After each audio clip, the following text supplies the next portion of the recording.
नमस्ते दोस्तों। तो एक बार फिर से स्वागत है हमारे इस न्यू वीडियो सेशन में। तो आज भी हम लोग यहाँ पर बिहार बिहार एसएससी के संबंधित जो भी जीके जैसे रहेगा उससे हम लोग क्वेश्चन करने वाले 75 जीके जैसे आप लोग को यहाँ पर मिलने वाला है, जो कि बिहार एसएससी के सेट से ही लिया गया है। और ये सेट जो आप लोग को बहुत इंपॉर्टेंट क्वेश्चन इसमें कवर किया गया है, तो इसे आप लोग अच्छे तरीके से कवर कीजिएगा। जैसे कि आप लोग को पता है कि एग्जाम का भी कोई नोटिफिकेशन तो आया नहीं बिहार एसएससी का, लेकिन हम लोग तैयारी को जो है बरकरार रखेंगे, मतलब जारी रखेंगे एग्जाम को, मतलब ये क्या कहते हैं तैयारी को। अगर हम लोग तैयारी को बरकरार नहीं रखेंगे तो हो सकता है कि हमारा तैयारी में जो थोड़ा कमी हो जाए, इसलिए हम लोग जब तक एग्जाम नहीं होता तब तक अच्छी तरीके से कवर करते जाएंगे, जीके जीएस को रिवाइज करते जाएंगे।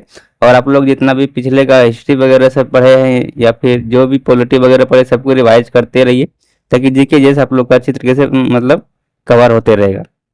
क्योंकि आप लोग को पता है कि यहाँ पर बिहार एसएससी के एग्जाम में आप लोग को 75 क्वेश्चन जो जीके जीएस में रहता है, और उसी से आप लोग को जो है मार्क्स बनता है। क्योंकि आप लोग को पता है 75 मैथ रीजनिंग रहता है, तो मैथ रीजनिंग लगभग सभी कोई बना लेते हैं, लेकिन जो मार्क्स बनता है, जो रिजल्ट बनता है, वो जीके जीएस पे ही बनेगा। क्योंकि जीके जीएस में क्या होता है, सबका मतलब ठीक नहीं रहता है। मैथ रीजनिंग तो लगभग सब कोई बना देता है, लेकिन जीके जीएस का आपका अच्छा है तो आप लोग का रिजल्ट बन जाएगा। तो आप लोग जीके जीएस को अच्छा से कवर किया कीजिए।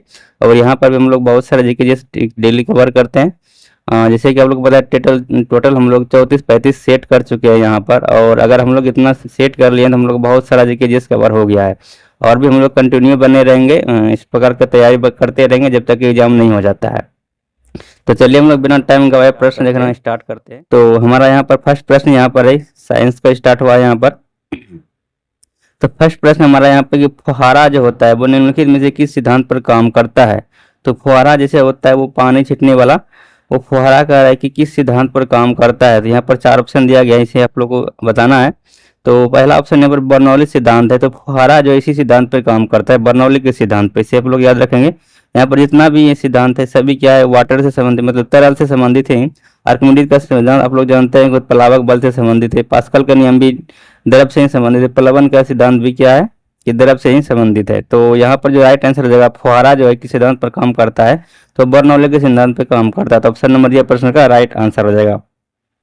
नेक्स्ट प्रश्न यहाँ पर है कि डॉक्टरों द्वारा आंख, कान, नाक एवं गले के निरीक्षण में किस दर्पण का प्रयोग किया जाता है। तो ये आप लोग को पता है कि जो डॉक्टरों द्वारा जो आंख, कान, नाक, गले इस सब के निरीक्षण में जो दर्पण का प्रयोग करते हैं, वो किस दर्पण का प्रयोग करते हैं, तो वो करते हैं अवतल दर्पण का। तो ऑप्शन नंबर सी यहाँ पर प्रश्न का राइट आंसर होगा अवतल दर्पण। और आप लोग को बता दूं कि अवतल दर्पण का प्रयोग हम लोग इसमें करते हैं, ये दाढ़ी मोछ मोड़ने वाला जो दर्पण रहता है उसमें भी अवतल दर्पण ही रहता है।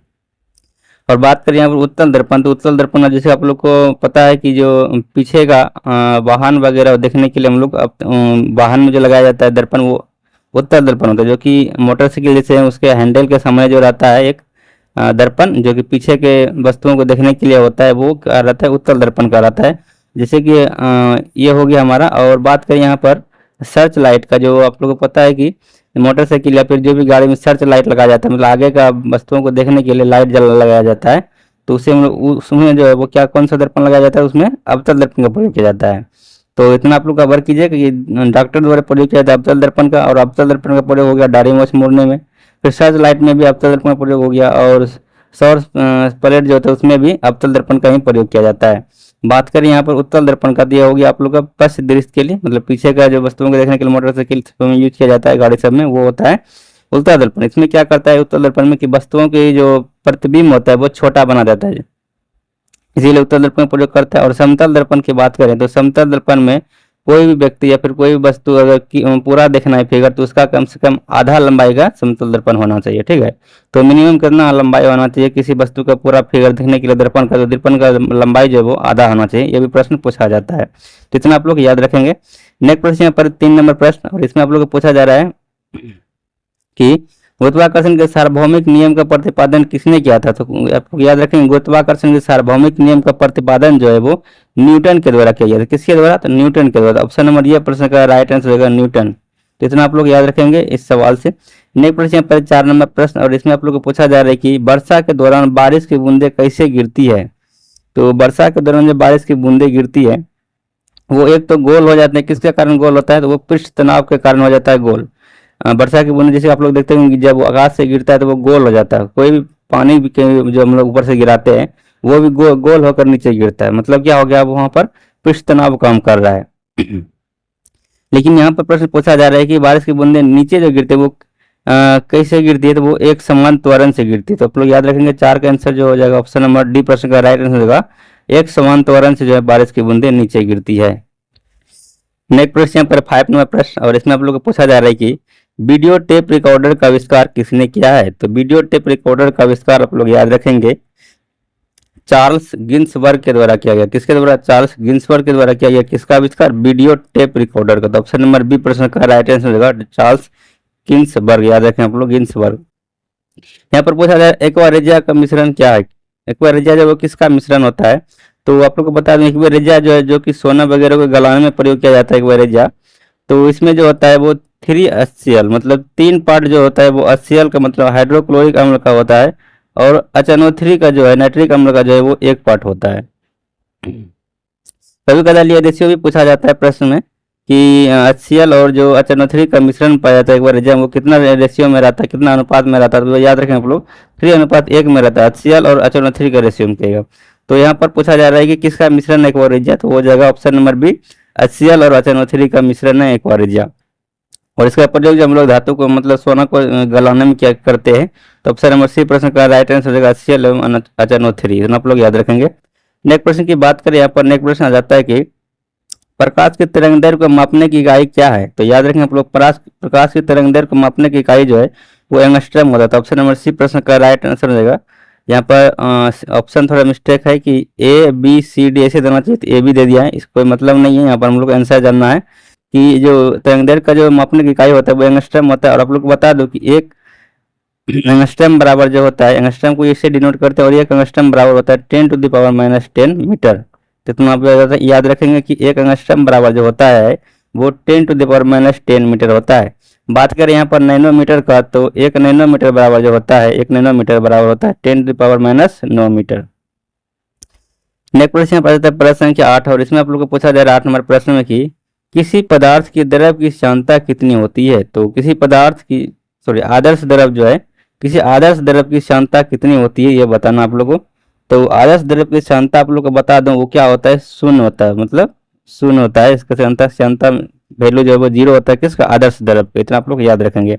मतलब क्या है, आदर्श द्रव जो उसमें कोई भी क्षमता नहीं होता है, मतलब वो क्षमता मतलब क्या, जो कि थोड़ा चलता है तो धीरे धीरे चल। जैसे कि आप लोग को बता दूं क्षमता की बात, तो जैसे एक हो गया आप लोग शहद ले सकते हैं, एक शहद हो गया, और एक वाटर की बात करें तो इससे क्षमता किसका ज्यादा होगा, शहद। और जल की बात करें यहाँ पर, तो अगर हम लोग जमीन पर शहद को नीचे गिराएं तो वो शहद क्या होगा कि बहुत धीरे धीरे बिखरेगा, लेकिन जल तुरंत फैल जाएगा नीचे जमीन पे।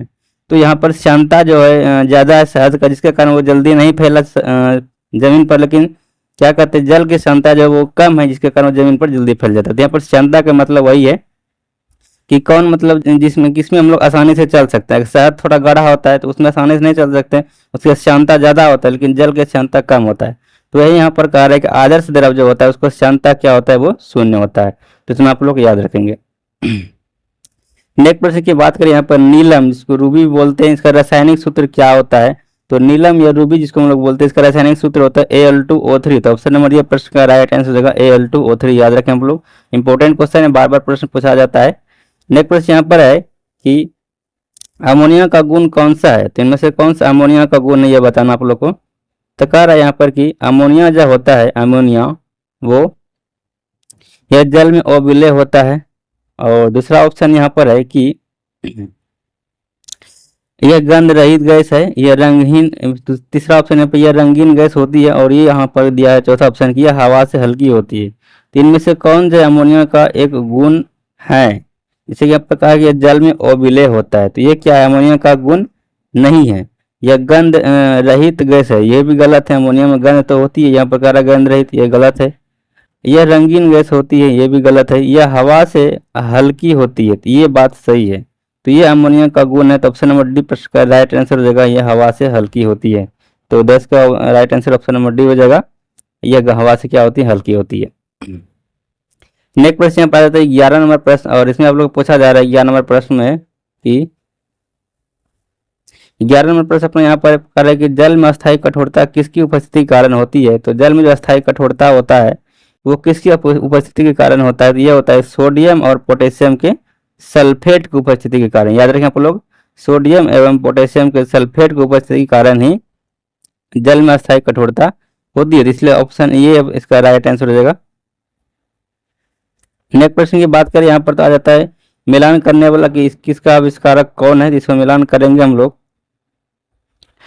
तो यहाँ पर देख सकते हैं आप लोग कि जी मार्कोनी किसका आविष्कार किया था। तो आप लोग बता दो कि रेडियो का आविष्कार जो है वो जी मार्कोनी के द्वारा किया गया है। रेडियो का आविष्कार जी मार्कोनी के द्वारा हो गया।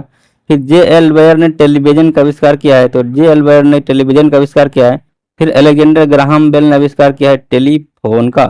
थॉमस अल्वा एडिसन ने किसका आविष्कार किया है, तो ग्रामोफोन का आविष्कार किया है। तो ये सभी मिलान था कि मार्कोनी ने रेडियो का आविष्कार किया है, जे एल बेयर्ड हो गया टेलीविजन, अलेक्जेंडर ग्राहम बेल हो गया टेलीफोन का आविष्कार, और ग्रामोफोन का आविष्कारक हो गया थॉमस एल्वा एडिसन। तो इसका राइट आंसर ऑप्शन नंबर ये हो जाएगा। मिलान करने के बाद आप लोग देख सकते हैं। नेक्स्ट प्रश्न यहाँ पर आ जाता है प्रश्न संख्या 13, और इसमें आप लोग पूछा जा रहा है प्रश्न संख्या 13 कि प्रयोगशाला में सिल्वर नाइट्रेट घोल को ब्राउन बोतलों में रखा जाता है, क्यों रखा जाता है ब्राउन बोतलों में प्रयोगशाला में। तो ये इसलिए रखा जाता है क्योंकि ब्राउन बोतलों में जो होता है, ब्राउन बोतल में जो होता है वो प्रकाश गुजरने का रास्ता बंद हो जाता है, प्रकाश नहीं गुजरता, जिसके कारण क्या होता है सिल्वर नाइट्रेट रिएक्शन नहीं करता है। इसीलिए हम लोग जो प्रयोगशाला में रखते हैं सिल्वर नाइट्रेट को, वो ब्राउन बोतल में रखते हैं। तो ऑप्शन नंबर बी प्रश्न का राइट आंसर हो जाएगा, याद रखेंगे आप लोग। नेक्स्ट प्रश्न यहाँ पर है कि हाइपो का रासायनिक सूत्र क्या होता है। तो याद रखेंगे आप लोग, हाइपो का जो रासायनिक सूत्र होता है वो होता है Na2H2O3 × 5H2O, Na2H2O3 × 5H2O, ये होता है हाइपो का रासायनिक सूत्र। नेक्स्ट प्रश्न पर प्रश्न संख्या 15, और इसमें आप लोग पूछा जा रहा है कि निम्न में से कौन सा युग्म का सही मिलान है, सही मिलान नहीं है, ये पूछा जा रहा है। तो यहाँ पर एक साइड विटामिन दिया गया, दूसरे साइड में दिया गया उसका रासायनिक नाम, इनमें बताना कि कौन सा सही नहीं है। तो जैसे कि यहाँ पर देखें विटामिन B1, तो विटामिन B1 का रासायनिक बायोटीन दिया, तो यही सही नहीं है, क्योंकि आप लोग को पता है कि विटामिन B1 का जो रासायनिक नाम होता है, सॉरी वैज्ञानिक नाम होता है, वो क्या होता है, विटामिन B1 का जो होता है नाम वो होता है थायमिन। तो यहाँ पर हो जाएगा इसका रासायनिक नाम थायमिन। तो यहाँ पर गलत दिया, बायोटीन दिया गया, और विटामिन B3 का जो वो रासायनिक नाम वो नियासिन, ये सही है। फिर विटामिन B12 की बात करें सेनोकोबाल्मिन, ये सही। विटामिन के का जो है वो फिलोक्विनोन, ये सभी सही है। लेकिन यहाँ पर B1 ही गलत दिया गया था, बायोटीन दिया गया था। यहाँ पर इसका राइट आंसर जो वो थायमिन ही होगा। और आप लोग बताओ विटामिन ए का रासायनिक नाम क्या होता है। विटामिन ए का रासायनिक जो नाम होता है वो होता है रेटिनॉल। फिर बी के बात हो गया थायमिन हो गया। सी के बात करें एक्सकॉर्बिक एसिड बोलते हैं। डी बोलते हैं रिकेट्स को। फिर बात करें यहाँ पर बात करें हम लोग विटामिन डी की कमी से रिकेट्स होता है। लेकिन रासायनिक बात करें, रासायनिक नाम की बात करें तो इसका होता है कैल्सीफेरॉल। क्या होता है, कैल्सीफेरॉल होता है विटामिन डी का रासायनिक नाम। और विटामिन ई की बात करें तो वो होता है क्या होता है, टोकोफेरॉल। क्या होता है, टोकोफेरॉल हो गया। और बात करें यहाँ पर विटामिन एच का, तो उसका बायोटीन होता है। और विटामिन एच हम लोग बोल दिए क्या, बायोटीन हो गया। फिर यहाँ पर बात करें विटामिन के का, तो विटामिन के का जो रासायनिक नाम होता है वो होता है फिलोक्विनोन। तो यहाँ पर विटामिन के का दिया ही गया है। तो इतना आप लोग याद रखेंगे सभी विटामिन का रासायनिक नाम, क्योंकि प्रश्न बार बार पूछा जाता है एग्जाम में। नेक्स्ट प्रश्न की बात करें यहाँ पर, तो नेक्स्ट प्रश्न आ जाता है 16 नंबर, निम्नलिखित में से कौन सा कोशिका मानव शरीर की सबसे लंबी कोशिका है। तो याद रखेंगे आप लोग, तंत्रिका कोशिका जो मानव शरीर का सबसे लंबी कोशिका। तो ऑप्शन नंबर यह प्रश्न का राइट आंसर हो जाएगा। नेक्स्ट प्रश्न यहाँ पर आता है प्रश्न संख्या 17 की एक वयस्क मानव में सामान्यतः चवर्णक कितने होते हैं। तो चवर्णक जो आप लोग को चौवा बोलते हैं, उसमें जो है एक साइड में 3 होता है, दोनों साइड की बात करने पर 6 हो जाएगा। फिर ऊपर नीचे लगाएंगे तो वो छेद में 12 हो जाता है। तो टोटल 12 चवर्णक होता है मनुष्य में। तो ऑप्शन नंबर डी प्रश्न का राइट आंसर हो जाएगा। नेक्स्ट प्रश्न यहाँ पर आ जाता है 18 नंबर प्रश्न, और इसमें आप लोग को पूछा जा रहा है 18 नंबर में कि मनुष्य के शरीर में निम्न में से कौन से उत्सर्जी अंग जो है वो नहीं है। तो इनमें से कौन सा उत्सर्जी अंग नहीं है, तो ये बताना है। वृक्क जो किडनी बोलते हैं हम लोग, किडनी तो उत्सर्जी अंग है, ये सही बात है। यहाँ पर पूछा रहा है कौन नहीं है, त्वचा भी उत्सर्जी अंग है, यकृत भी उत्सर्जी अंग है जिसको हम लोग लीवर बोलते हैं। लेकिन हृदय की बात करें, हार्ट की बात करें, तो ये जो उत्सर्जी अंग नहीं है। इसे ऑप्शन नंबर डी प्रश्न का राइट आंसर का हृदय क्या एक उत्सर्जी अंग नहीं है। नेक्स्ट प्रश्न की बात करें, यहाँ पर 19 नंबर प्रश्न आता है, इनमें से कौन मध्य कान की हड्डी है। तो मेलियस इनकस स्टेपिस, ये तभी सभी जो है मध्य कान की हड्डी है। इसलिए ऑप्शन नंबर डी प्रश्न का राइट आंसर उपयुक्त सभी हो जाएगा इसका राइट आंसर। याद रखें आप लोग, कान में कितने हड्डी होता है, 6 हड्डी होता है। इनमें से कौन कौन से 3 हड्डी होता है, एक कान में होता है 3 हड्डी और दूसरे कान में 3 हड्डी, टोटल 6 हड्डी होता है कान में। तो कौन कौन सा होता है 3 हड्डी ये कान में, ये याद रखेंगे आप लोग, मेलियस, स्टेपिस और इनकस। तो ये सभी ना जैसे सुने होंगे आप, बार बार आप लोग सुने होंगे कि कान का हड्डी जो वो स्टेपिस होता है जो कि सबसे छोटा हड्डी है। लेकिन यहाँ पर बात करें, यहाँ पर कान में कितने हड्डी होता है, तो एक कान में 3 हड्डी होता है जो कि मेलियस, इनकस और स्टेपिस के नाम से जाना जाता है। इसे नाम आप लोग याद रख लेंगे। और शॉर्ट में इसको नाम रखने की याद करें तो ये MIS के नाम से रख सकते हैं कि मेलियस, इनकस और स्टेपिस। नेक्स्ट प्रश्न यहाँ पर प्रश्न संख्या 20, और इसमें आप लोग पूछा जा रहा है कि किस पेशी में संकोचनशील प्रोटीन होता है। तो किस पेशी में जो है वो संकोचनशील प्रोटीन होता है, तो यह होता है एक्टिन और मायोसिन में। तो याद रखेंगे एक्टिन और मायोसिन में जो संकोचनशील प्रोटीन होता है। ऑप्शन नंबर ये प्रश्न का राइट आंसर हो जाएगा 20 का। और नेक्स्ट प्रश्न यहाँ पर प्रश्न संख्या 21, और इसमें आप लोग पूछा जा रहा है 21 में कि फेफड़े से हृदय के लिए रक्त को ले जाने वाले रुधिर वाहिका को कहा जाता है। तो फेफड़े से हृदय के लिए रक्त को ले जाने वाले रुधिर वाहिका को क्या बोलते हैं, दूसरे बोलते हैं हम लोग फुफ्फुस, क्या कहते हैं, फुफ्फुस शिरा बोलते हैं। तो ऑप्शन नंबर सी प्रश्न का राइट आंसर है फुफ्फुस शिरा बोलते हैं किसको, जो फेफड़े से हृदय के लिए रक्त को ले जाने वाले रुधिर वाहिका को कहा जाता है, क्या फुफ्फुस शिरा बोलते हैं। ये क्या करता है, हृदय, फेफड़े से हृदय के लिए रक्त को ले जाता है, ठीक है, याद रखें आप लोग। नेक्स्ट प्रश्न यहाँ पर है कि निम्नलिखित में से किसका सहसंबंध रक्तचाप से है। तो किसका संबंध रक्तचाप से, तो अधिवेग का संबंध है रक्तचाप से। तो ऑप्शन नंबर डी प्रश्न का राइट आंसर हो जाएगा। नेक्स्ट प्रश्न यहाँ पर है कि पायरिडॉक्सिन जो वो किस विटामिन को कहा जाता है। तो किस विटामिन का रासायनिक नाम पायरिडॉक्सिन है। जस्ट हम लोग ने अभी अगले क्वेश्चन में जो यहाँ पर हम लोग विटामिन के बारे में, रासायनिक नाम के बारे में पढ़े, तो यहाँ पर वही रिपीटेड क्वेश्चन है कि पायरिडॉक्सिन का यहाँ पर पूछा जा रहा है किस विटामिन का रासायनिक नाम है। तो विटामिन B6 की बात करें यहाँ पर, तो विटामिन B6 का ही क्या कहते हैं रासायनिक नाम पायरिडॉक्सिन है। तो ऑप्शन नंबर ये प्रश्न का राइट आंसर हो जाएगा। उसके बाद हम लोग B2 की बात करें तो अभी जस्ट हम लोग पढ़े क्या, जो विटामिन B2 का जो रासायनिक नाम है वो क्या होता है, राइबोफ्लोविन होता है। क्या होता है, राइबोफ्लोविन हो गया। फिर बात करें यहाँ पर विटामिन डी का, तो विटामिन डी का रासायनिक नाम हम लोग अभी जस्ट पढ़े कैल्सिफेरॉल होता है। फिर विटामिन के का हम लोग पढ़े कि इसका जो रासायनिक वो फिल्लोक्विनोन होता है। तो ये सभी आप लोग याद रखेंगे। नेक्स्ट प्रश्न की बात करें यहाँ पर, तो यहाँ पर पूछा जाए मनुष्य के शरीर में पसलियों की संख्या क्या है। तो पसलियों की संख्या जो मनुष्य के शरीर में होता है वो 24 होता है। तो ऑप्शन नंबर ये प्रश्न का राइट आंसर हो जाएगा। गर्भनाल में कितनी धमनियां होती है। यहाँ पर पूछा जा रहा है कि गर्भनाल में कितनी धमनियां होती है। तो याद रखें आप लोग गर्भनाल में 2 धमनियां होता है और 1 शिरा होता है। याद रखें आप लोग कितना होता है, 2 धमनी और 1 शिरा होता है। यहाँ पर सिर्फ धमनी पूछा है तो इसका राइट आंसर हो जाएगा ऑप्शन नंबर ये 2। याद रखें आप लोग क्या बोले हम लोग, यहाँ पर 2 धमनी हो गया और 1 शिरा, यह होता है किसमें, गर्भनाल में। नेक्स्ट प्रश्न की बात करें यहाँ पर, तो नेक्स्ट प्रश्न 26 नंबर, निम्नलिखित में से किस बौद्ध भिक्षु के आग्रह पर महात्मा बुद्ध ने बौद्ध संघ में स्त्रियों को प्रवेश देना स्वीकार किया था। तो ये क्या था, आनंद के आग्रह पर। तो याद रखें आनंद एक बौद्ध भिक्षु था जो कि इसी के आग्रह पर महात्मा बुद्ध ने क्या किया था, स्त्रियों को प्रवेश देना स्वीकार किया था बौद्ध संघ में। इसलिए ऑप्शन नंबर बी प्रश्न का राइट आंसर आनंद, याद रखें आप लोग। नेक्स्ट प्रश्न यहाँ पर प्रश्न संख्या 27 की, यहाँ पर मगध के राजवंशों को काल के अनुसार मिलाना है। तो काल क्रमानुसार यहाँ पर मिलाना है मगध के राजवंशों को। तो इसका एक ट्रिक होता है, आप लोग याद रखेंगे, ट्रिक जो यहाँ पर है हसीन मौसी, ये ट्रिक आप लोग याद रखेंगे, हसीन मौसी का सातवाहन। अगर ये ट्रिक आप लोग को याद रहेगा तो आप लोग को सभी जितना भी वंश पूछेगा सभी का क्रम आप लोग अच्छी तरीके से मिलान कर सकते हैं और एक भी क्वेश्चन आप लोग इस टाइप का नहीं छूटेगा। ये क्रम है किसका, वंशों का। जैसे कि यहाँ पर हसीन मौसी की यहाँ पर लिखा गया, ये ट्रिक है। हो से हो गया हरियक वंश, सी से हो गया शिशिनाग वंश, नो से हो गया नंद वंश, मौ से हो गया मौर्य वंश, फिर का से बात करें तो का से हो गया कर्ण वंश, फिर यहाँ पर हो गया सातवाहन वंश। तो यहाँ पर बात करें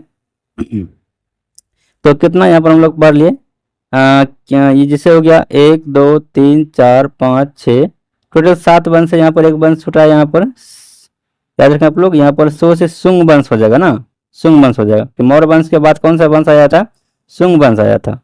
तो यहाँ पर टोटल हम लोग के यहाँ पर कितना हो गया, 7 वंशों को पढ़ेंगे। ये क्रम जागे हरेक वंश, शिशुनाग वंश, नंद वंश, मौर्य वंश, शुंग वंश, कर्ण वंश और सातवाहन वंश। तो ये क्रम है वंशों का। यहाँ पर जो ऑप्शन दिया गया इसके अनुसार हम लोग देखेंगे तो सबसे पहले क्या हो जाएगा, हरियक वंश हो जाएगा, तो 4 हो जाएगा पहले। फिर यहाँ पर बात करें कि आगे क्या है सी, तो शिशुनाग वंश इसके बाद हो जाएगा, तो इसके बाद 2 हो जाएगा। फिर मौर्य वंश हो जाएगा, नंद वंश तो है, तो नंद वंश भी हो जाएगा, तो पहले नंद वंश हो जाएगा मौर्य वंश के पहले, फिर मौर्य वंश हो जाएगा 3। तो ये क्रम हो जाएगा। जहाँ पर देखा तो कौन सा ऑप्शन मैच कर रहा है, तो 4 2 और 1 3, 4 2 1 3, तो ऑप्शन नंबर सी यहाँ पर मैच कर रहा था। ऑप्शन नंबर सी प्रश्न का राइट आंसर हो जाएगा। तो इस टाइप का क्वेश्चन बार बार प्रश्न पूछा जाता है, तो इस प्रकार की ट्रिक आप लोग याद रखेंगे। ये ट्रिक हसीन मौसी का साथ बनिया ट्रिक है किसका, वंशों का राजक्रम का। तो नेक्स्ट प्रश्न की बात करें, यहाँ पर नेक्स्ट प्रश्न आ जाता है प्रश्न संख्या 28, और इसमें आप लोग को मिलान करना है कि उसके कृति साहित्य है और एक साइड में लेखक है, तो कौन किसका लेखक है ये मिलान करना है। तो इससे तो यहाँ पर जो इसका राइट आंसर हो जाएगा वो 28 का वो हो जाएगा ऑप्शन नंबर सी, और ऑप्शन तो यहाँ पर दिख नहीं रहा, ऑप्शन इधर है, ऑप्शन नंबर सी यहाँ पर राइट आंसर होगा। और यहाँ पर हम लोग पढ़ लेते हैं इसको कि कौन सा किसका लेखक है। तो बात करें यहाँ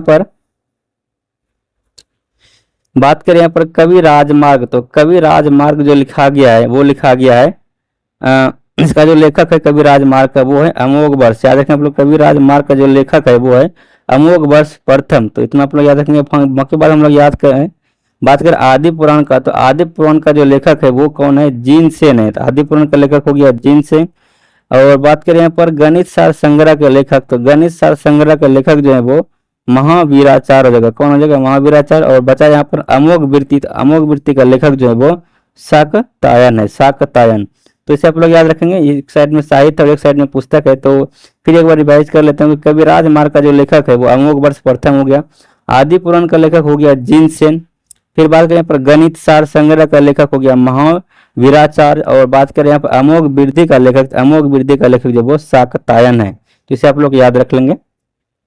नेक्स्ट प्रश्न की बात करें, यहाँ पर 29 नंबर प्रश्न आ जाता है, और इस प्रश्न आप लोग पूछा जा रहा है 29 नंबर प्रश्न में कि तुर्क या चहलगानी का निर्माण किसने किया था। तो ये जो किया गया था, जस्ट हम लोग ने अब हिस्ट्री जो हम लोग रिवीजन कर रहे हैं उसमें आप लोग को बताया होगा दल चालीसा या फिर तुर्क या चहलगानी का जो निर्माण किया था वो इल्तुतमिश के द्वारा किया था। ये हम लोग पढ़ लिए रिवीजन की हिस्ट्री में, और आप लोग रिवीजन हिस्ट्री करते होंगे। यहाँ पर वीडियो बना रहा हूँ डेली, मेरे नोट से जो रिवीजन कर रहे हैं हिस्ट्री का उसका भी वीडियो यहाँ पर अपलोड कर रहा हूँ। एक सीरीज बन जाएगा, प्ले लिस्ट बन जाएगा, टोटल हम लोग हिस्ट्री को कवर करते रहेंगे मेरे नोट से। तो यहाँ पर दिल्ली सल्तनत स्टार्ट किया तो उसमें हम लोग जस्ट पढ़े थे कि जो तुर्कान या चहलगानी है या फिर जिसको हम लोग बोलते हैं दल चालीसा, इसका निर्माण जब वो इल्तुतमिश के द्वारा किया गया था, लेकिन इसका अंत किसके द्वारा किया गया, तो इसका अंत बलबन के द्वारा किया गया था। तो यहाँ पर पूछा जा रहा है निर्माण किसने किया, इसका right answer option number B Iltutmish.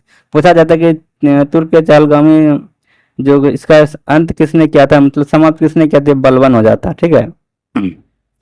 और बलबन नहीं सिजदा एवं पैबोस मतलब वो प्रथा का भी शुरुआत कर किसने, बलबन ने किया था। सिजदा एवं पैबोस प्रथा का इसका मतलब शुरुआत किसने किया था, बलबन ने किया था। इतना आप लोग याद रखेंगे।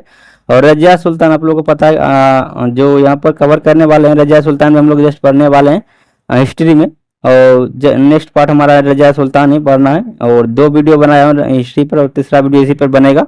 तो रजिया सुल्तान एकमात्र दिल्ली सल्तनत का जो वो महिला शासिका है। याद रखें रजिया सुल्तान जो है वो एकमात्र शासिका है, रजिया सुल्तान जो कि महिला है, और कोई भी महिला नहीं बनी है शासिका। यहाँ पर ऑप्शन नेक्स्ट प्रश्न की बात करें, 30 नंबर प्रश्न आ जाता है कि निम्नलिखित घटनाओं को काल क्रमानुसार व्यवस्थित करना है। जिसको काल क्रमानुसार व्यवस्थित करना है तो काल क्रमानुसार हम लोग व्यवस्थित करते हैं। तो यहाँ पर सबसे पहले आ जाएगा रोमन कोलियोसियम का पूरा होना। तो रोमन कोलियोसियम को पूरा होना सबसे पहले हुआ है। ऑप्शन नंबर ये यहाँ पर प्रश्न का राइट आंसर CBAD हो जाएगा। तो सबसे पहले क्या होता है, रोमन कोलियोसियम हो जाएगा। फिर भारत में गुप्त वंश का उदय हुआ था। उसके बाद फिर पैगंबर मोहम्मद का जन्म हो गया। फिर पीटर महान रूस का जार बनना हो गया। तो ये क्रम आप लोग याद रखेंगे। ऑप्शन नंबर सी ये प्रश्न का राइट आंसर हो जाएगा।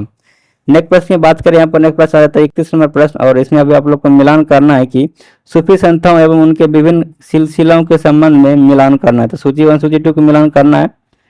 तो आप लोग को बता दूं कि ये शेख निजामुद्दीन औलिया जो ये चिश्ती से संबंधित हो जाएगा, तो एक मिलान हो जाएगा। ये 3 चिश्ती से संबंधित हो गया। फिर बात करें यहाँ पर बहाउद्दीन जकरिया के, तो बहाउद्दीन जकरिया हो गया सोहरावर्दी से। फिर मियाँ मीर की बात करें तो मियाँ मीर हो गया कादरी से। फिर यहाँ पर बचा अहमद सरहिंदी हो जाएगा नक्शबंदी से। तो ये सभी आप लोग याद रखेंगे। नेक्स्ट प्रश्न की बात करें, यहाँ पर नेक्स्ट प्रश्न 1857 के क्रांति कहाँ से प्रारंभ हुए थे।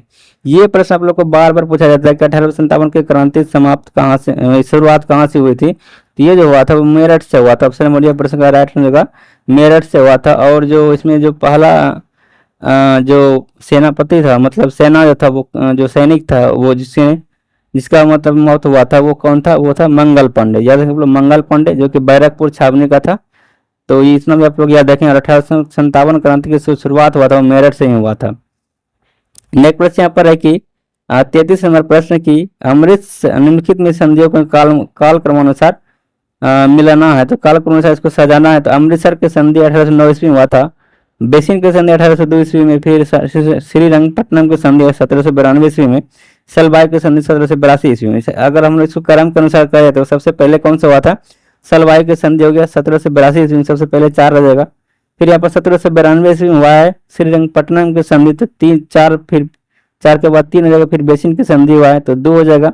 4 3 2, फिर 1 अमृतसर के संधि सबसे बाद में 1809 ईस्वी में हुआ था। ऑप्शन नंबर सी प्रश्न का राइट आंसर हो जाएगा।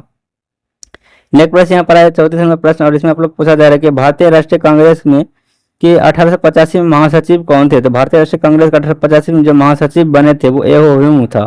तो ऑप्शन नंबर डी प्रश्न का राइट आंसर। और भारतीय राष्ट्रीय कांग्रेस का स्थापना बीसी के द्वारा किया गया था, एओ ह्यूम के द्वारा। इसमें आप लोग याद रखेंगे।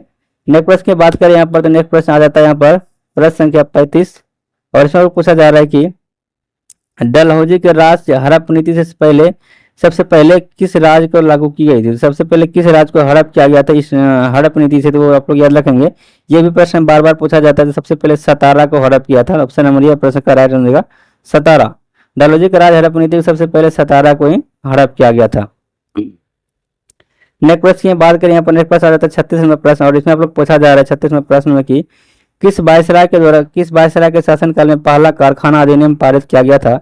तो किस वायसराय के शासनकाल में पहला कारखाना अधिनियम पारित किया गया था? आप लोग बता दूं, ये जो पारित हुआ था वो लॉर्ड रिपन के कार्यकाल में हुआ था। आप लोग को बता दूं कि वर्नाक्युलर प्रेस एक्ट जो लागू किया था 1778 ईस्वी में, वो लागू किया था लॉर्ड रिटन के द्वारा, और इसका अंत जो वो लॉर्ड रिपन ने किया था। ये भी आप लोग याद रख लेंगे। नेक्स्ट प्रश्न की बात करें यहाँ पर 37 नंबर प्रश्न, आप लोग इसमें पूछा जा रहा है कि पंचशील का सिद्धांत, जो कि आप लोग पता है पंचशील समझौता जो हुआ था वो भारत और चीन के बीच हुआ था। इसमें 5 जो है रूल दिया गया था, रूल बनाया गया था, और इसमें पूछा जा रहा है कि कौन में से नहीं है पंचशील के सिद्धांत से? 5 सिद्धांत दिया गया था, इसमें कौन सा सिद्धांत जो वो नहीं है? तो पहला सिद्धांत यहाँ पर गुट निरपेक्षता है। दूसरा है यहाँ पर शांतिपूर्ण सह अस्तित्व करना, ये सही है।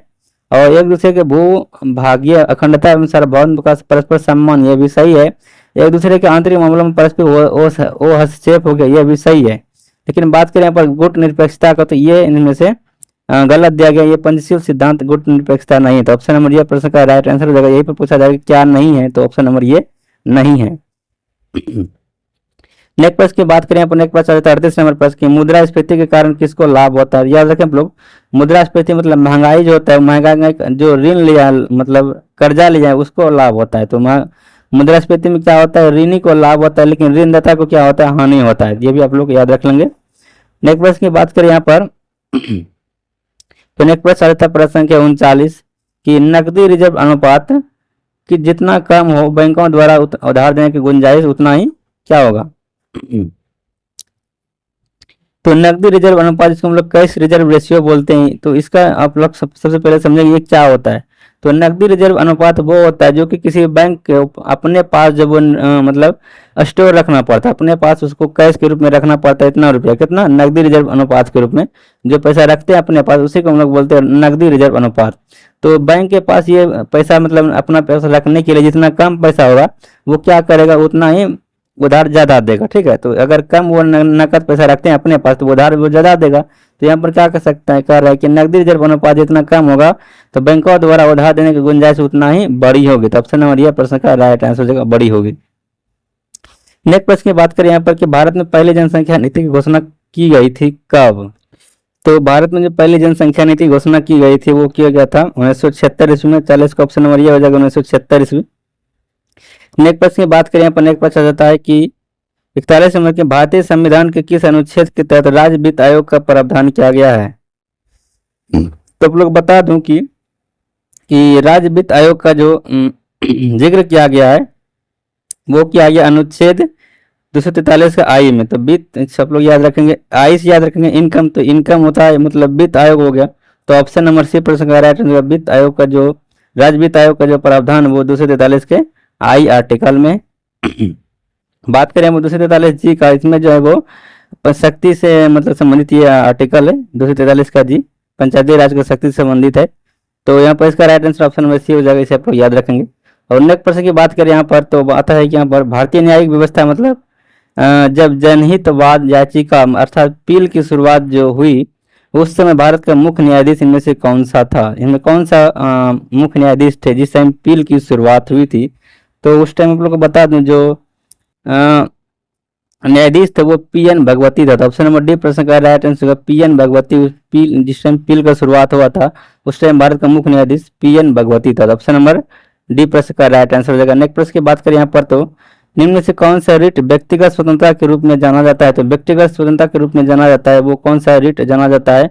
तो वो जाना जाता है बंदी प्रत्यक्षीकरण। ऑप्शन नंबर सी प्रश्न का राइट आंसर होगा बंदी प्रत्यक्षीकरण।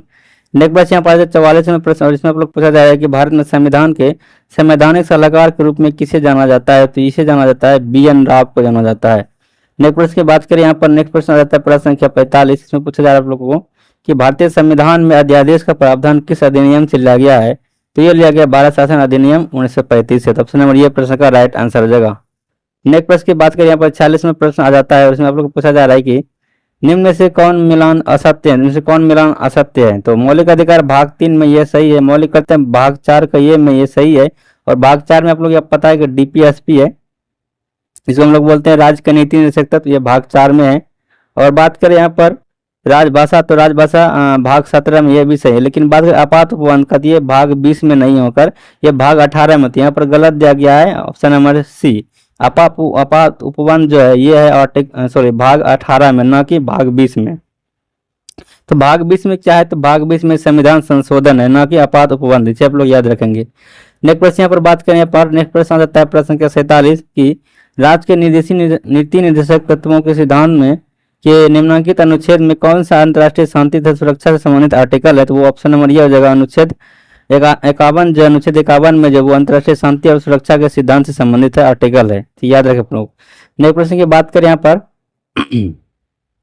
48 नंबर प्रश्न की बात करें यहाँ पर कार्य निम्नलिखित में से कौन सा चुनाव निर्वाचन आयोग द्वारा संपादित नहीं किया जाता है? तो यहाँ पर लोकसभा को चुनाव किया जाता है, राज्यसभा के भी, राष्ट्रपति को चुनाव, ये सभी चुनाव राज्य निर्वाचन आयोग के द्वारा किया जाता है, लेकिन स्थानीय निकाय जो होता है इसका चुनाव वो चुनाव निर्वाचन आयोग के द्वारा नहीं किया जाता है। ठीक है, तो इसे आप लोग याद रख लेंगे। नेक्स्ट प्रश्न यहाँ पर आ जाता है 49 नंबर प्रश्न, और इसमें आप लोग पूछा जा रहा है कि भारत के संविधान सभा ने राष्ट्रीय ध्वज मतलब तिरंगा को सर्वप्रथम कब स्वीकार किया गया था? याद रखें आप लोग, तिरंगा को जो स्वीकार किया गया था, राष्ट्रीय ध्वज को जो स्वीकार किया था भारतीय संविधान ने, वो क्या था? 22 जुलाई 1947 ईस्वी को। कब स्वीकार किया था? तो 22 जुलाई 1947 ईस्वी को स्वीकार किया था। ऑप्शन नंबर सी प्रश्न का राइट आंसर हो जाएगा। नेक्स्ट प्रश्न यहाँ पर प्रश्न संख्या 50। इसमें आप लोग को क्या कह रहा है कि दो सूची दिया, एक साइड में चक्रवात का नाम है, दूसरे साइड देश का नाम का, तो किस देश में कौन सा चक्रवात के नाम से जाना जाता है, इसे मिलान करना। तो बात करें यहाँ पर बागियो, तो बागियो का जो चक्रवात है वो फिलीपींस का चक्रवात है। कहाँ का? फिलीपींस में हम लोग चक्रवात को कहते हैं वो बागियो कहते हैं। और हरिकेन की बात करें तो हरिकेन जो है वो आप लोग का हो जाएगा संयुक्त राज्य अमेरिका का। कहाँ का हो जाएगा हरिकेन? वो संयुक्त राज्य अमेरिका का हो जाएगा। और बात करें यहाँ पर टाइफून का, तो टाइफून चीन में चक्रवात होता है, और विली विली जो होता है चक्रवात को ऑस्ट्रेलिया में कहा जाता है। ऑस्ट्रेलिया में हो गया विली विली, चीन में हो गया टाइफून, फिलीपींस में हो गया बागियो, और संयुक्त राज्य अमेरिका में हो गया हरिकेन। तो इतना आप लोग याद रख लेंगे, ये प्रश्न पूछा जाता है। नेक्स्ट प्रश्न की बात करें यहाँ पर, प्रश्न यहाँ पर 51 नंबर प्रश्न, और इसमें आप लोग पूछा जा रहा है कि निम्न में से कौन शीतोष्ण मरुस्थल नहीं है? निम्न से कौन जो वो शीतोष्ण मरुस्थल नहीं है? तो आप लोग बता दो सोनोरन जो है वो शीतोष्ण मरुस्थल नहीं है। तो ऑप्शन नंबर डी प्रश्न का राइट आंसर सोनोरन। नेक्स्ट प्रश्न यहाँ पर न्यागरा जलप्रपात किस नदी पर है? तो बता दें आप लोग को, न्यागरा जलप्रपात जो है वो सेंट लॉरेंस नदी पर है। ये उत्तरी मतलब अमेरिका में स्थित है। कहाँ स्थित है? अमेरिका में स्थित है ये सेंट लॉरेंस। नेक्स्ट प्रश्न की बात करें यहाँ पर, तो यहाँ पर आ जाता है 53 नंबर प्रश्न, सतपुरा श्रेणी का निर्माण कैसे हुआ? तो किससे हुआ सतपुरा श्रेणी का निर्माण? तो आप लोग बता दें सतपुरा श्रेणी का जो निर्माण हुआ है वो ग्रेनाइट एवं बेसाल्ट से हुआ था। तो ऑप्शन नंबर सी प्रश्न का राइट आंसर होगा ग्रेनाइट एवं बेसाल्ट से ही सतपुरा श्रेणी का निर्माण हुआ है। तो नेक्स्ट प्रश्न की बात करें यहाँ पर, तो नेक्स्ट प्रश्न आ जाएगा कितना 54 नंबर प्रश्न, और 54 नंबर प्रश्न अपने यहाँ पर आ जाता है। इसमें पूछा जा रहा है आप लोग को 54 नंबर प्रश्न में कि निम्न महासागरीय धाराओं में से कौन सी प्रशांत महासागर से संबंधित नहीं है? तो क्यूरोसिवो प्रशांत महासागर में स्थित है, और कैलिफोर्निया भी हो गया, हम्बोल्ट हो गया, ये सभी प्रशांत महासागर में। लेकिन बात करें कनारी का, तो कनारी प्रशांत महासागर में ना स्थित होकर ये अटलांटिक महासागर में है। तो ऑप्शन नंबर ये प्रश्न का राइट आंसर होगा, क्योंकि ये जो है वो प्रशांत महासागर में ना होकर कहाँ है, अटलांटिक महासागर में। आप लोग बता, अटलांटिक महासागर जो आकार होता है वो किस तरह का आकार होता है, ये भी पूछा जाता है प्रश्न का, अटलांटिक महासागर का आकार कैसा होता है, तो वो एस की तरह होता है, ऐसे होता है। इसे भी आप लोग याद रखें, अटलांटिक महासागर का जो आकार है वो एस आकार का है, प्रश्न पूछा जाता है।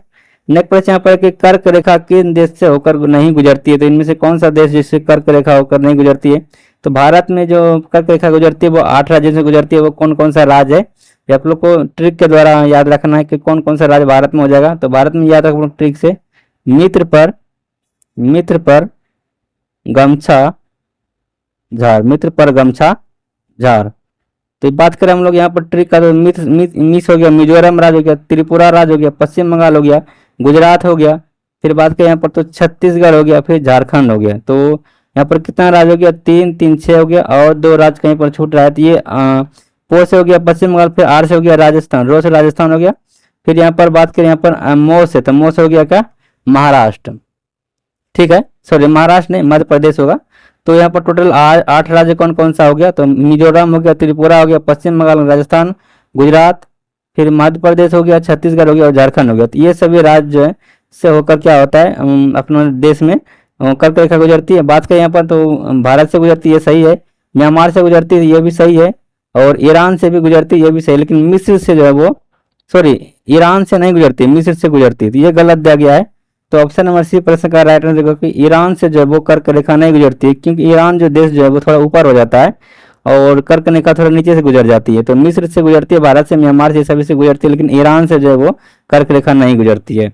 नेक्स्ट प्रश्न की बात करें, यहाँ पर नेक्स्ट प्रश्न आ जाता है 56 नंबर की, निम्न में से कौन सा एक भिन्न है। तो गुलाबी शहर जयपुर को कहा जाता है, ये सही है। बंगाल का शोक दामोदर नदी को कहा जाता है, और बिहार का शोक कोसी नदी को कहा जाता है, ये सही है। सूर्य नगरी जोधपुर को कहा जाता है, ये भी सही है। लेकिन मालवा का शहर जो है वो बम्बई को ना कहा जाता है, किसको कहा जाता है, मालवा का शहर कहा जाता है कलकत्ता को। तो याद रखें आप लोग, जो मालवा का शहर वो कलकत्ता कहा जाता है, ना कि बम्बई को कहा जाता है। और बात करें यहाँ पर नवाबों का शहर, तो नवाबों का शहर कहा जाता है लखनऊ को। तो यहाँ पर ऑप्शन नंबर बी प्रश्न का राइट आंसर हो जाएगा। नेक्स्ट प्रश्न यहाँ पर प्रश्न संख्या 57 की पूछा जा रहा है कि भारत के प्रथम मुख्य न्यायाधीश कौन थे। तो भारत का प्रथम जो मुख्य न्यायाधीश थे वो हीरालाल जे कानिया। तो ऑप्शन नंबर ये प्रश्न का right answer H J Kania. याद रखें आप लोग, एच जे कानिया जो भारत के प्रथम मुख्य न्यायाधीश थे। और आप लोग को बता दो प्रथम महिला जो मुख्य न्यायाधीश थे, प्रथम महिला मुख्य न्यायाधीश जो हाईकोर्ट का था, उच्च न्यायालय का, वो कौन था, तो वो था लीला सेठ। और बात करें यहाँ पर सुप्रीम कोर्ट के प्रथम महिला न्यायाधीश, तो वो हो जाएगा फातिमा बीबी। ये आप लोग याद रख लीजिएगा। नेक्स्ट प्रश्न यहाँ पर आ जाता है 58 नंबर प्रश्न। 58 नंबर प्रश्न आप लोग पूछा जा रहा है कि ग्रीन पीस क्या है। तो ग्रीन पीस क्या है, तो आप लोग बता दो ग्रीन पीस जो वो एक पर्यावरण समर्थकों का एक अंतर्राष्ट्रीय संगठन है। तो ऑप्शन नंबर सी प्रश्न का राइट आंसर हो जाएगा। नेक्स्ट प्रश्न यहाँ पर प्रश्न के 59 पूछा जा रहा है कि यहाँ पर मिलान करना, एक साइड में व्यक्ति दिया गया, दूसरे साइड में कार्य क्षेत्र दिया गया। तो सलीम अली जो यहाँ पर है, सलीम अली जो है वो पक्षी वैज्ञानिक, आप लोग को पता है, तो ये क्या हो जाएगा 4। तो 1 को 4 से मिलान करना है। अगर आप लोग एक भी इनमें से जानते हैं तो आप लोग ऑप्शन मार सकते हैं। जैसे कि हम लोग यहाँ पर इस प्रश्न में हम जानते थे कि सलीम अली जो है वो पक्षी वैज्ञानिक है। तो हम लोग देखेंगे ए से ए का जो 4 मिलान हो गया। अब देखेंगे कि ए का 4 किस ऑप्शन में है। तो ए का 4 हम लोग देखेंगे, मतलब ए का 4 यहाँ पर देखेंगे तो एक ही ऑप्शन में जो कि ए के 4 है, और बाकी बात किसी भी ऑप्शन में, जैसे डायरेक्ट हम लोग मार सकते हैं। ऑप्शन नंबर डी प्रश्न का राइट आंसर हो जाएगा। लेकिन यहाँ पर आप लोग को अगर नहीं मालूम है तो ये सभी जानना पड़ेगा। कोई एक जानते हैं, इससे कभी कदार क्या होता है कि आंसर मिल जाता है। जैसे कि हम लोग सलीम अली अगर पक्षी वैज्ञानिक जानते हैं तो यहाँ पर सभी आंसर सही हो जाता है, ऑप्शन नंबर डी मार जाते हैं। अब बात करें यहाँ पर सलीम अली पक्षी वैज्ञानिक हो गया। और बात करें यहाँ पर सी.ओ. विल्सन की, तो सी.ओ. विल्सन जो है वो ए.ओ. विल्सन जो एक कीट वैज्ञानिक, ए.ओ. विल्सन कौन सा है, वो कीट वैज्ञानिक हो गया। और एम.एस. स्वामीनाथन, आप लोग को पता है कि एम.एस. स्वामीनाथन वो कृषि वैज्ञानिक है, और भारत में यही हरित क्रांति का जनक है एम.एस. स्वामीनाथन। और बात करें यहाँ पर विश्व में हरित क्रांति का जनक जो है वो कौन था, वो नॉर्मन बोरलॉग थे। और एम गॉडविल की बात करते, एम गॉडविल जो है वो पर्यावरण शास्त्री है। तो यहाँ पर इसका मिलान कर देना है, तो इसे आप लोग याद रख लीजिएगा। नेक्स्ट प्रश्न यहाँ पर प्रश्न संख्या, इंडियन ब्यूरो ऑफ माइंस का मुख्यालय कहाँ है। तो इंडियन ब्यूरो ऑफ माइंस का मुख्यालय जो वो नागपुर में। तो ऑप्शन नंबर डी प्रश्न का राइट आंसर याद रखें आप लोग, इंडियन ब्यूरो ऑफ माइंस का जो मुख्यालय वो नागपुर में स्थित है। नेक्स्ट प्रश्न यहाँ पर कि द स्व स्थाने क्या है। तो स्व स्थाने क्या है बताना है। तो स्व स्थाने जो वो वनस्पति या जनताओं का संरक्षण उनके मूल प्राकृतिक आवास क्षेत्र में करना, तो यह है स्वास्थान है। ऑप्शन नंबर ये प्रश्न का राइट आंसर हो जाएगा। नेक्स्ट प्रश्न की बात करें यहाँ पर 62 नंबर प्रश्न आ जाता है और इसमें आप लोग पूछा जा रहा है 62 नंबर प्रश्न में कि राष्ट्रीय पर्यावरण अनुसंधान केंद्र कहाँ स्थित है। तो बता दें आप लोग राष्ट्रीय पर्यावरण अनुसंधान केंद्र जो वो नागपुर में स्थित है। ऑप्शन नंबर ये प्रश्न का राइट आंसर हो जाएगा। यहाँ पर पूछा राजर्षि के नाम से किसे जाना जाता है, आप लोग बता दूंगा राजर्षि के नाम से जो जाना जाता है वो पुरुषोत्तम दास टंडन को जाना जाता है। तो 63 का जो राइट आंसर हो जाएगा वो हो जाएगा सी, पुरुषोत्तम दास टंडन को हम लोग किस नाम से जानते हैं, राजर्षि का नाम जानते हैं। तो ऑप्शन नंबर सी प्रश्न का राइट आंसर हो जाएगा। 64 नंबर प्रश्न यहाँ पर है कि निम्नलिखित में से कौन उष्णकटिबंधीय घास भूमि है। तो उष्णकटिबंधीय घास भूमि जो है वो यहाँ पर कौन सा ये बताना है। तो आप लोग बता दूं कि उष्णकटिबंधीय घास का मैदान जो है इनमें से वो लानोज है। लानोज जो एक उष्णकटिबंधीय घास मैदान है। बाकी बात यहाँ पर सभी जो वो शीतोष्ण कटिबंधीय घास भूमि है। स्टेपिस की बात करें, पेरी की बात करें, वेल की बात करें, ये सभी शीतोष्ण कटिबंधीय है। लेकिन लानोज जो है वो कहाँ कौन सा घास भूमि ये हो जाएगा उष्णकटिबंधीय। और ये आप लोग को पूछा जाता है बार बार कि ये कहाँ का घास मैदान है। तो बात करें आप लोग लानोज का, तो लानोज हो गया वेनेजुएला का। तो लानोज जो घास का मैदान वो वेनेजुएला में कहा जाता है। वेल्ड की बात करें ये साउथ अफ्रीका हो जाएगा। और स्टेपी की बात करें तो स्टेपी हो जाता है यूरोप में। फिर प्रेरी की बात करें तो प्रेरी हो जाता है उत्तरी अमेरिका में। तो इसमें आप लोग याद रखेंगे। और एक कैंपोस हो जाता है, फिर हो जाता है सवाना हो गया, ये सभी आप लोग पढ़ लेंगे। तो लानोज की बात करें वेनेजुएला में हो गया। ये क्या है कि ये उष्णकटिबंधीय घास भूमि है। तो आप लोग को 3 याद रखना है कि जो कि उष्णकटिबंधीय है। बाकी बार आप लोग सभी को मार दीजिएगा क्या शीतोष्ण कटिबंधीय। तो उष्णकटिबंधीय में 3 को कौन कौन सा घास भूमि आता है याद रखें आप लोग। एक तो लानोज हो गया, फिर कैंपोस हो गया और सवाना हो गया। तो ये तीनों जो है वो उष्णकटिबंधीय है। बाकी बात सभी जितना भी आएगा सभी को आप लोग क्या मारिएगा शीतोष्ण कटिबंधीय आएगा। नेक्स्ट प्रश्न की बात करें यहाँ पर नेक्स्ट प्रश्न आ जाता है कि विश्व बैंक का मुख्यालय कहाँ स्थित होता है। विश्व बैंक का मुख्यालय जब वाशिंगटन डीसी में। तो ऑप्शन नंबर बी प्रश्न का राइट आंसर होगा। नेक्स्ट प्रश्न प्रश्न संख्या 66। इसमें आप लोग पूछा जा रहा है कि हाल ही में नियुक्त किए गए मुख्यमंत्री के संबंध में कौन सा सही सुमेलित है। तो विष्णुदेव सहाय छत्तीसगढ़ के मुख्यमंत्री है, ये सही है। मोहन यादव मध्य प्रदेश के मुख्यमंत्री, ये भी सही है। भजन लाल शर्मा राजस्थान के मुख्यमंत्री बना है, ये भी सही है। और आप लोग बता तेलंगाना का मुख्यमंत्री जो बना है वो रेवंत रेड्डी बनना है। इतना मिजोरम का जो बना है वो लाल दुहामा बना है। ये सभी नया नया मुख्यमंत्री बना है, इसे भी आप लोग याद रख लेंगे। तो इनमें से सभी इसका राइट आंसर देगा ऑप्शन नंबर डी। नेक्स्ट प्रश्न पर प्रश्न संख्या 67 के डेविस कप 2023 का खिताब ऑस्ट्रेलिया को हराकर किस देश ने अपने नाम कर लिया। तो ये कर लिया इटली ने। ऑप्शन नंबर बी प्रश्न का राइट आंसर हो जाएगा। नेक्स्ट प्रश्न 68 नंबर प्रश्न, इसमें पूछा जा रहा है दिसंबर 2023 में देश की पहली हिमालय एयर सफारी की शुरुआत किस राज्य में की गई है। तो ये किया गया है उत्तराखंड में। तो ऑप्शन नंबर डी प्रश्न का राइट आंसर उत्तराखंड। नेक्स्ट प्रश्न प्रश्न संख्या 69 कि हिंद महासागर और दक्षिणी लाल सागर में हूती विद्रोहियों के द्वारा समुद्र जहाजों को निशाना बनाया गया था। ये हूती विद्रोहियों का संबंध किस देश से है। तो ये यमन से है। कहां से है, यमन से संबंधित है हूती विद्रोह। नेक्स्ट प्रश्न 70 में प्रश्न, इसमें पूछा आप लोगों की निम्नलिखित में से किसके द्वारा मछुआरों की सुरक्षा बढ़ाने के लिए डिस्ट्रेस अलर्ट ट्रांसमीटर DAT जिसको बोलते हैं हम लोग, इसका विकसित किया गया, किसके द्वारा किया गया था। इसरो के द्वारा किया गया था। ऑप्शन नंबर ये प्रश्न का राइट आंसर हो जाएगा। और नेक्स्ट प्रश्न 71 में प्रश्न है कि हाल ही में BCCI ने किस देश पूर्व क्रिकेटर की जर्सी को रिटायर करने का निर्णय लिया है। तो ये महेंद्र सिंह धोनी, जिसका की जर्सी नंबर 7 है, इसको रिटायर करने का निर्णय लिया था। ऑप्शन नंबर डी प्रश्न का राइट आंसर होगा। तो आज के वीडियो में इतना ही क्वेश्चन था। तो आशा करते हैं आप लोग को सभी वीडियो अच्छे मतलब क्वेश्चन अच्छा लगा होगा और इंपॉर्टेंट सब क्वेश्चन यहाँ पर है। तो अब अगर आप लोग वीडियो अच्छा लगा तो प्लीज वीडियो को लाइक करके जाइएगा और फिर मिलेंगे नेक्स्ट वीडियो में। तब तक के लिए बाय बाय, टेक केयर।